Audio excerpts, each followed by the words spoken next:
What's up? I'm Jad, and today we have Lizzie, our female coach, with us. Lizzie, why do women flake last minute? Probably nerves, to be honest. um, Nerves. yeah. The I think a lot of people focus a lot on because you always focus on what you've done wrong, right? And it doesn't really occur to you that other people can be shy or nervous or any of those things. And if it's just once or twice, obviously, if you're getting into a pattern where lots of women are flaking on you at the last minute, then maybe it's something you've done. But if it's just once or twice, then maybe she just got nervous or got kind of overwhelmed, or even, you know, something else. If you're going on a date with a stranger, it could be literally anything, and you kind of just have to not take it personally.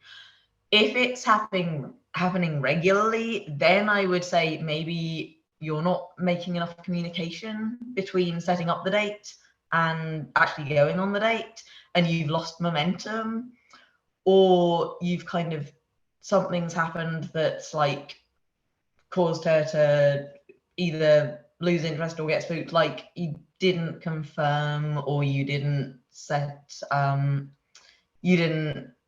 like you asked her to go on a date and then you didn't actually arrange what you were doing on the date, and then it gets to the time that you were meant to meet and you haven't really given her any time to mentally prepare for this.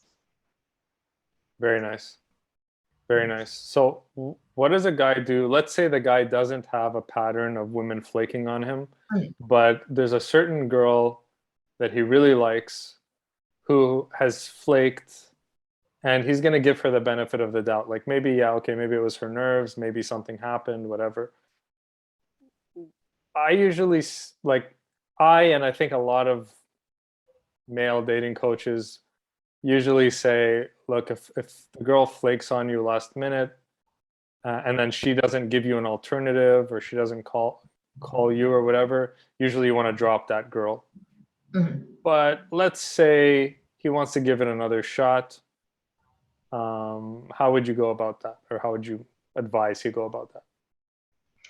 I would say, yeah, I mean, anything can come up. So I would say it's fair enough to give someone one more chance. After that, I wouldn't.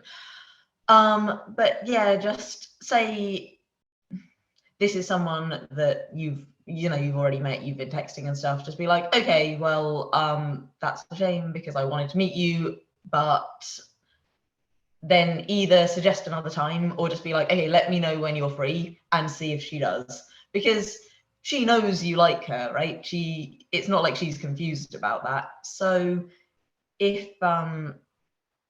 you know, she can contact you. Okay, so basically one option is just to put the ball in her court. Big important thing, guys. Don't get mad or aggressive when a woman doesn't do something you want. Okay.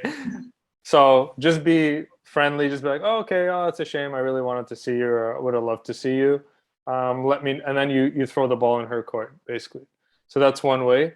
Another way, I guess, is, again, end on good terms. Just be like, oh, that's a shame. I was looking forward to seeing you, but okay, maybe another time. And then if she doesn't contact you, maybe hit her up in a week or something. Just throw something out there and then see if she's receptive or not. If she's not, that at that point you'd leave her alone. So what do you think about that, Lizzie, as well? Yeah, I think that's good because you don't want to be like getting mad at her or kind of pressuring someone who's trying to politely tell you that they don't want to see you. Hmm. But at the same time, yeah, I mean, life does happen, and it is always possible that she's being genuine about something, or something came up that she didn't want to tell you about. When you don't know someone well, you might not want to tell them, like, oh, sorry, my house got robbed earlier or whatever. um, so yeah, give it twice. If she hasn't, if two times don't work, stop.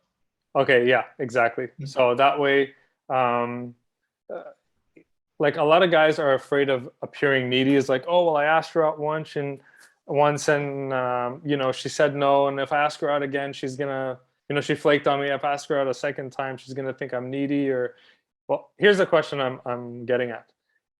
has there been an instance or instances where a guy has texted you and for whatever reason you didn't get back to him, but then he texted you again a few weeks later or whatever, and then you ended up getting back to him?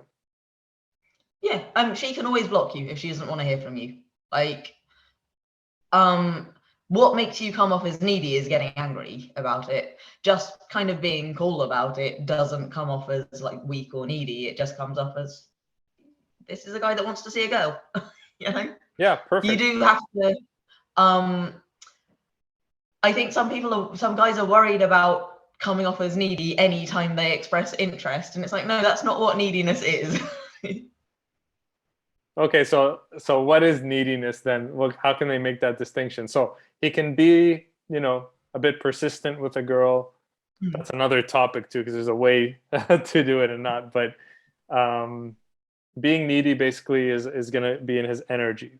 Is that what you're saying? Like he gets angry, he Yeah, he's making me responsible for his emotional state. You know, if I mm, say no to him, then suddenly he's getting really mad, and I'm just mm, like, now I feel like I have to protect him, and I have to protect myself. That's mm. needy.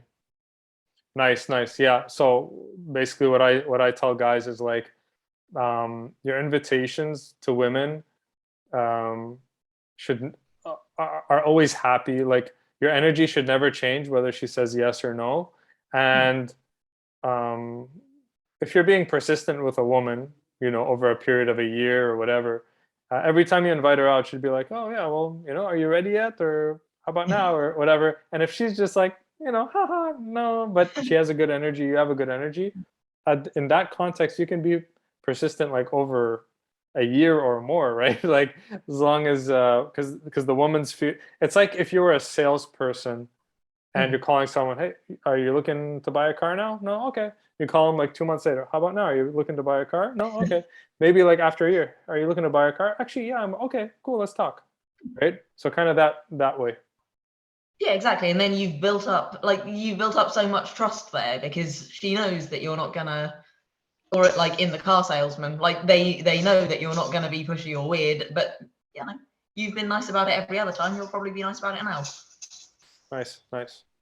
Okay, great. So that's it for today. Thank you for watching.